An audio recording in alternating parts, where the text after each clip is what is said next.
Okay, so welcome back. We're looking at paragraph 9, and if you'll get your red colored pencil, we'll get started right away. So we have paragraph 9, and this paragraph, again, is about another alternative source of energy. It's about water and hydropower. So what are the advantages and or disadvantages of each source of energy? Water is another important source of energy with many advantages, and we're going to be taking a look at these. This is just one paragraph about water.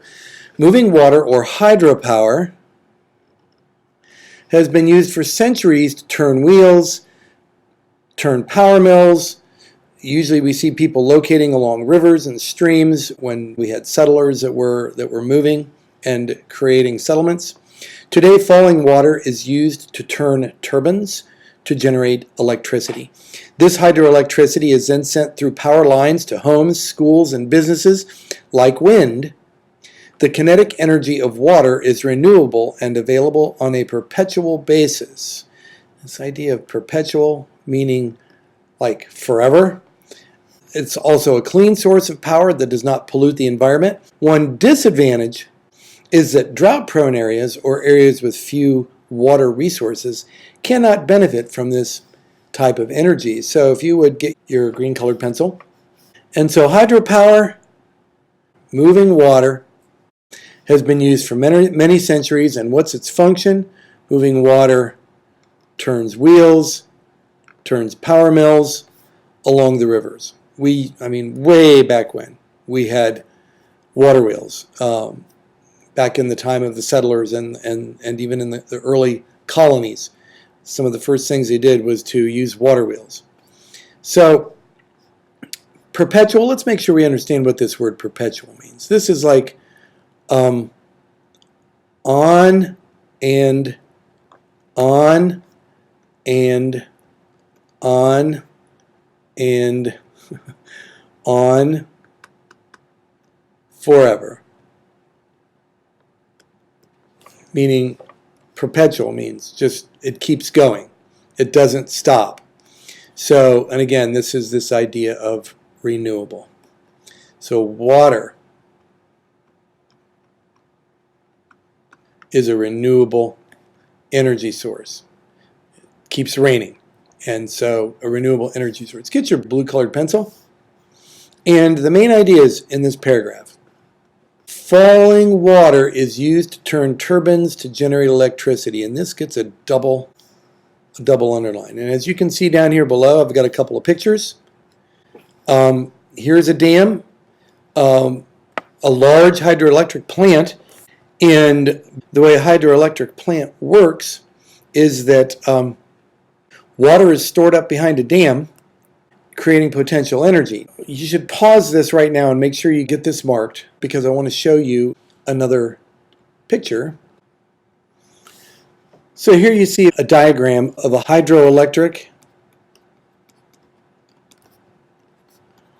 power plant. So potential energy gets stored up back here.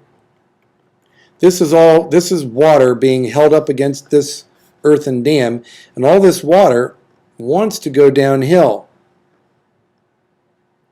because of gravity. We understand this.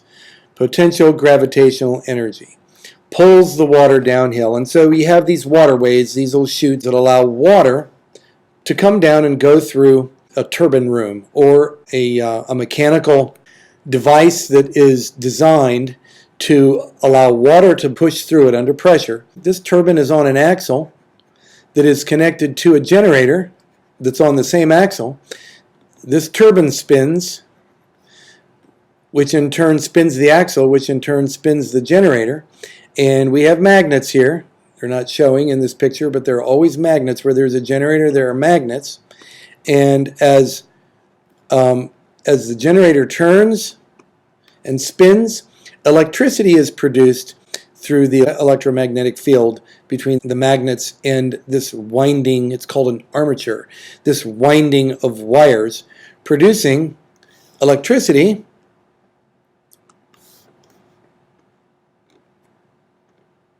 which then is sent out onto the power grid.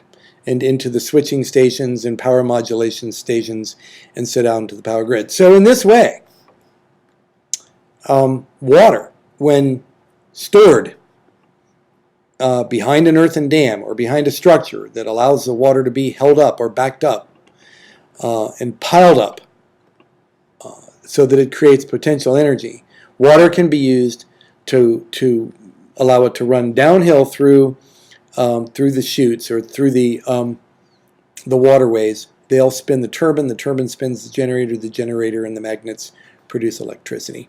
And then the water, once used, is discharged and continues to flow on down the river. So, quite an interesting change up on the way we're using water, as the way humans are using water today. Coming back to this, I don't think there was really anything else that we needed to get marked on this. We may want to go ahead and make sure we have the advantages and the disadvantages marked. So get your blue marker, your blue colored pencil. So again, this is an advantage. Okay, like wind, the kinetic energy of water is renewable and it's available on a perpetual basis. So number one, it's renewable and it will be renewable forever. I think you already have something noted there. And then one disadvantage, and those were in red before, but one disadvantage, drought-prone areas or areas that don't have a lot of water resources will not be able to benefit from this energy source. So one primary disadvantage. But where we have water, where we have rivers running, where we have streams running, these are excellent sources, excellent locations when the community embraces it and is willing to allow water to be backed up through a river basin or through a river channel. This is an excellent way for electricity to get produced in a very clean and efficient way. There is one disadvantage here that's not mentioned, and that is typically when you back up water, when you take water coming down a river channel, if you back up that water up through a river channel, for example, Smith Mountain Lake is a good example of this down in Bedford County in central Virginia. The Roanoke River was backed up. They built a dam down near Smith Mountain on the east side of the Blue Ridge Mountains. And so the Roanoke River flowing through there, when they finished the dam, it backed up quite deep in many places as deep as 100, 150 feet.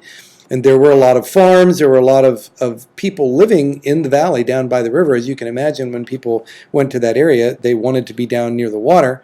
A lot of those people, their land was purchased, they had to relocate, their farmland and many of their homesteads went underwater as the community moved forward with producing hydroelectric power. Those people were relocated, their lands were purchased. But that is another disadvantage that isn't noted here in the reading that is worth thinking about, and that is that land goes underwater when a dam is built. Okay, so this was again paragraph 9. I think we're finished, and let's go ahead and take a look at paragraph 10.